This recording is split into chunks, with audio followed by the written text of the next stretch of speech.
Hello, my name is Otto and welcome back to the channel. This is the DJI OM5 and I've been using this for almost a month. And on this video, I want to compare it with the OM4 to help you decide if you should upgrade from the 4 to the 5, or if you don't have a smartphone gimbal, should you buy the OM5 or the OM4. The OM5 is the most expensive gimbal out there at $159. With taxes, that is around $173 in the US, and for a smartphone gimbal, that is a lot of money.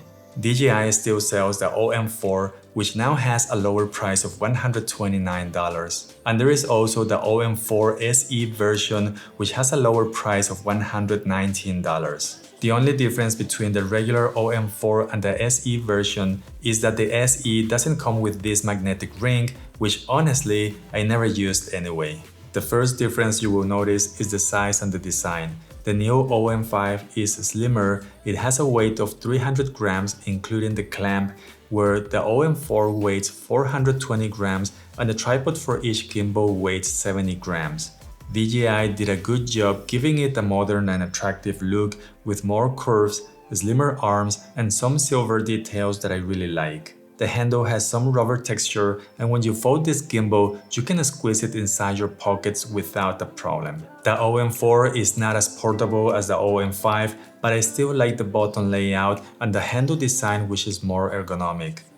It also has some rubber texture on the handle, on the joystick, and on the trigger. Both gimbals have a great build quality.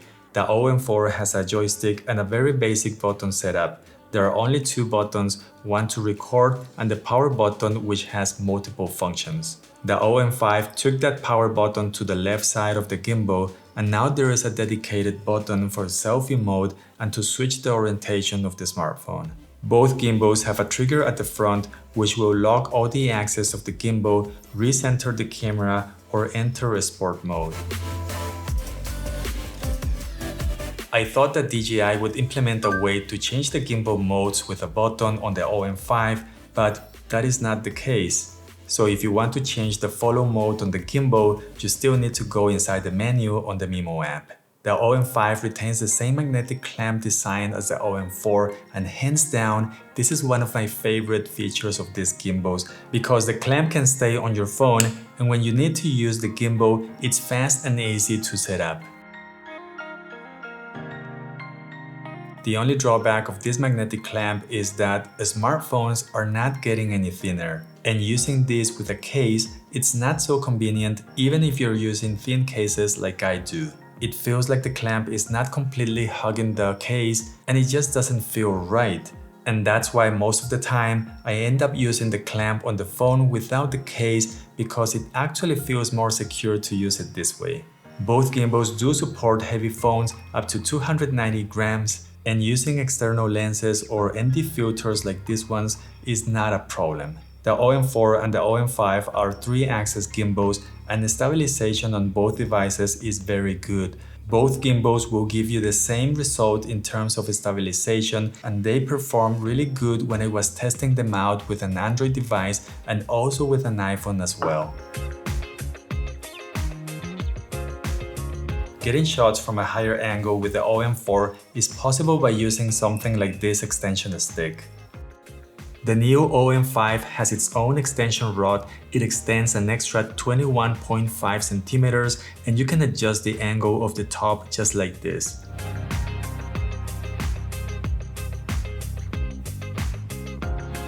So far, this is the only 3-axis gimbal that has this. It is great to use if you need some extra height, and it is especially useful for vloggers, for group shots, or anyone who wants to show more background when filming themselves. I am not sure if this is related to the design, but the OM5 seems to have a limited range of tilt compared to the OM4. With the OM5 standing still on its tripod, these are the maximum tilting angles, up and down. If I pull the extension just a little bit to make this section flat, the range of the tilt seems to be better, but still nowhere as good as the OM4. Because of the built-in extension rod, the OM5 had to make some sacrifices on its battery. So battery life is a big difference here. the OM4 will run for about 15 hours and the OM5 will run for about 7 hours. I don't feel that this is an issue since 7 hours is plenty enough for a day or two using the gimbal without having to charge it. The OM4 can be used as a power bank to charge your smartphone with a simple USB cable, but DJI removed that feature from the OM5 mostly because the battery is now smaller. You can use under-slung mode on both gimbals without issues to take low-angle shots, but the built-in extension on the OM5 will make it easier to use. The sport mode is also available on both gimbals, and this will make the gimbal react faster to your movements when you need to capture fast-moving subjects. You can also use a spin shot with both gimbals, and with this mode, the smartphone will spin around, giving you that inception look that some people are looking for. The OM4 has Active Track 3.0 and the OM5 has been upgraded with Active Track 4.0. Usually this would mean small improvements over the last generation, but with Active Track 4.0 I can tell a big difference over the 3.0 version. The tracking feels more sticky and it does a better job tracking people and objects than ever before. But nothing is perfect, and the one problem that I found when I used Active Track is that when the gimbal was moving and tracking at the same time, the background had this weird looking shake. I tried doing this with an iPhone, with an Android, outdoors, indoors, but all came up with the same result. This shake effect is less obvious when I look at the video on the smartphone, but on a bigger screen, it looks like the video was taken handheld.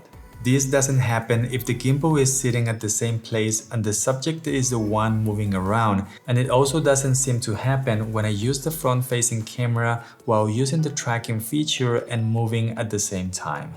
The OM4 and the new OM5 use the same app. The Mimo app will offer the basic camera modes like photo mode, video mode, time-lapse, hyperlapse, and slow motion.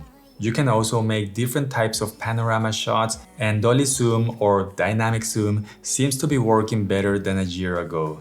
Using the Mimo app with an Android device still has a few limitations that the iPhone doesn't have. The biggest one is probably being able to record videos at only 30 frames per second, where on the iPhone you can shoot at 24, 25, 30, and 60 frames per second.